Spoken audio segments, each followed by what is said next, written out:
My goal. It's my goal. Ragnar, are you? 100% my goal. It's My yours. goal, This is yours, yeah?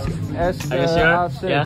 Timnas Indonesia berhasil menahan imbang Arab Saudi 1-1 di Stadion King Abdullah Sport City pada Jumat 6 September 2024. Indonesia mampu mencetak gol lebih dulu melalui tembakan Ragnar Oratmangun yang sedikit berubah arah karena mengenai tubuh Sandy Walsh. Gol tersebut pun menjadi candaan di kalangan pemain timnas maupun supporter sepak bola Indonesia. Apakah itu gol Ragnar atau gol Sandy Walsh? AFC bahkan ikut mengklarifikasi dan menilai itu adalah gol Ragnar Oratmangun. Meski begitu, hingga kini candaan tersebut masih berlanjut. Pemain timnas pun hingga berkubu menjadi tim Ragnar atau tim Sandy Walsh. Duh, ada-ada aja ya skuad Garuda kita. Sandy Walsh score.